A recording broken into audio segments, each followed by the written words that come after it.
தமிழகத்தில் சட்டம் ஒழுங்கு சீர்கெட்டுள்ளதாக நடிகை குஷ்பு குற்றம் சாட்டியுள்ளார். மத்திய சென்னை திமுக வேட்பாளர் தயாநிதி மாறனை ஆதரித்து சென்னை மின் தெருவில் ஞாயிறன்று நடிகை குஷ்பு பிரச்சாரம் செய்தார். அப்போது பேசிய அவர், தமிழகத்தில் கொலை கொள்ளை பெருகிவிட்டதாகவும் பெண்களிடம் நகைப்பறிப்பு சம்பவங்கள் அதிகரித்து சட்டம் ஒழுங்கு சீரழிந்துவிட்டதாகவும் குற்றம் சாட்டினார். தமிழகத்தில் மெட்ரோ ரயில் திட்டத்தை கொண்டு வந்தது திமுக என்றும் அதை வேண்டாம் என்று மறுத்து மோனோ ரயில் திட்டத்தை கொண்டு வர நினைத்தவர் ஜெயலலிதா என்றும் குஷ்பு தெரிவித்தார். தற்போது மெட்ரோ திட்டத்தை ஜெயலலிதா வரவேற்றுள்ளார் என்றும் தமிழகத்தில் டெக்ஸ்டைல் பன்னாட்டு நிறுவனங்களை அதிக அளவில் கொண்டு வந்தது திமுக தான் என்றும் பேசினார். இன்னைக்கு பாத்தீங்கன்னா எங்கேயாவது வெளியில போறதுக்கு பயமா இருக்கு. தினமும் ஒரு நியூஸ் பேப்பர் எடுத்து பாத்தீங்கன்னா கொலை கொள்ளை கற்பழிப்பு.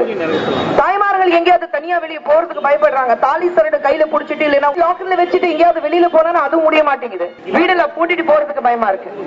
இந்த மாதிரி ஒரு சட்ட ஒழுங்கம் சரியில்லாத ஒரு நாடு இன்னைக்கு ஒரு மாநிலம் நம்மளது தமிழ்நாடு இருக்கு. தலைவர் முதலமைச்சராக இருக்கும் போது அத்தனை மல்டிநேஷனல் கம்பெனிஸ் வந்ததே தமிழ்நாட்டுக்கு தலைவர்னாலதான். தலைவர் மெட்ரோ ரயில் கொண்டு வந்தாரு. மெட்ரோ ரயிலுடைய கணக்கு பாத்தீங்கன்னா 16,000 கோடி. அந்த 16,000 கோடியில மெட்ரோ ரயில் நமக்கு போக்குவரத்துக்கு அவ்வளவு சௌரியமா இருக்கும்.